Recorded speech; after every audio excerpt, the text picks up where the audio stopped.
Hello, my name is Annie James.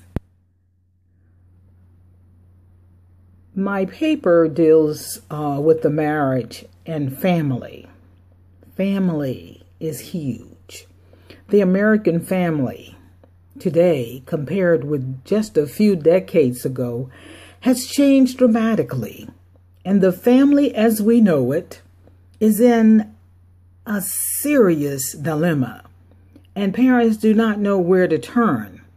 So the families who are believers in the church are going through pretty much the same dilemma as unbelievers in their communities, because the churches have pretty much ignored the family concept or are totally unaware of how to deal with it. So pastors are providing counseling in some form or another as issues occur, but most of them are being reactive in their approach and not deliberate by having a plan in place to help families in their homes as an extension of the church. So my church is a prime example. I am approached by members during Sunday school or after service with huge issues that they cannot deal with themselves. They are in pain and they're looking for answers. I have identified a huge need for a strategic alliance between our church and our families. So my first step would be to get with the leadership in my church and coming up and, developing this strategic plan that could help our families. I would get with the leadership and have a serious meeting. Maybe we could develop a committee that will meet over time, and hopefully we will come to an agreement of this need and develop a vision and a mission for this ministry to include not only the members within the church, but also the surrounding community through outreach discipleship efforts. And many of these people in our community will attend or at some point join our church, as we have seen. I envision us defining our approach by bridging the gap between the church ministry and the home, whereby we set a solid foundation for our families by providing them with good, sound biblical doctrine. And by giving the parents the tools they need, they will be, I feel, in a better position to play a pivotal role in the spiritual development of their children. The parents must feel secure in knowing that the church stands beside them in their efforts. An alliance or partnership approach is key here. We will need to define what the family is and set out boundaries as to what segment of the family we would deal with. We do not want to go too broad in our efforts and lose focus. For example, if the deacons are handling the widows in our church, we will let them continue to handle this aspect of family. And since we already have a teen ministry in place in the church, we will not need to reinvent the wheel here. But I would like to supply the parents with adequate counseling where it's necessary when they have problems with the teens, or if, let's say, the deacons have issues dealing with the widows, then of course we can handle those issues on the side. But this family ministry we want to keep contained. So in many respects, the traditional family as we know it, and as we have stated, has changed dramatically. The fastest growing family is the single parent family. And the growing trend is now the male parent. We have the blended families now, where husband and wife are bringing children from other marriage relationships and been combined into a single family, known as step families. So all of these aspects of the family must be included in our comprehensive plan. Now, our plan of action will focus on us identifying our key leaders for this family and marriage ministry. So we will need to identify through prayer and wisdom from on high a spiritual instructor or instructors or mentors, if you will, who will reflect godly and family spirit and have proven track records of being solid parents in their own homes. We need teachers who are not afraid of sharing their ups and downs in their own marriages and family issues, because that's going to be important for our discussions. We want someone who's able to relate to the people. We want people who have compassion for hurting people and those who have the time to put in the work that is required in this ministry. Perhaps maybe some retirees or whomever God decides to send us. Train the Trainers project must be the groundwork here so that we can all be on one accord. And of course, we don't want to just put people out there without adequate training and letting them know what it is we expect of them. So under our next step, we'll deal with marriage preparation. So a marriage preparation ministry will be designed to prepare couples not just for the wedding, but for the marriage itself.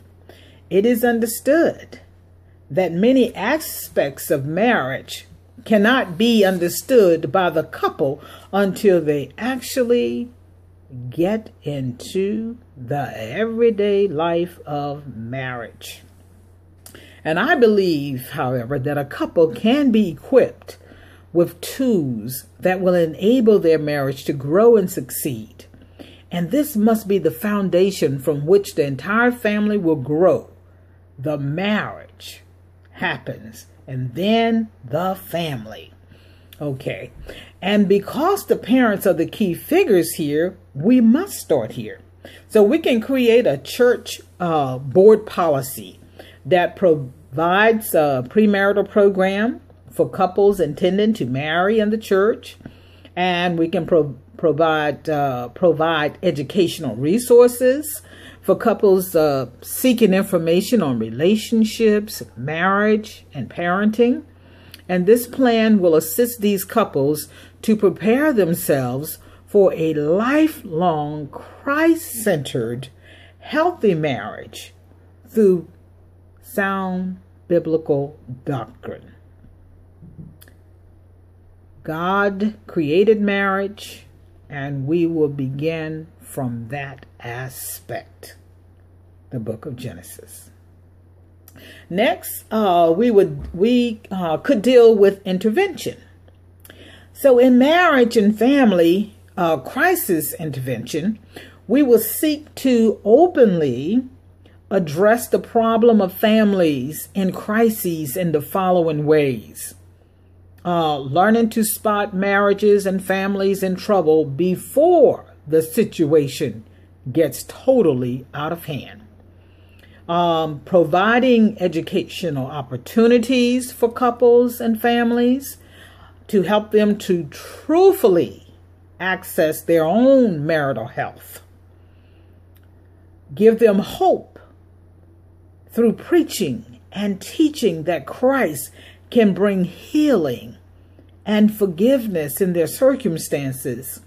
And then we can make a list of professional counseling resources available to couples and families, as well as provide resources and information encouraging healthy, Christ-centered parent-child relationships.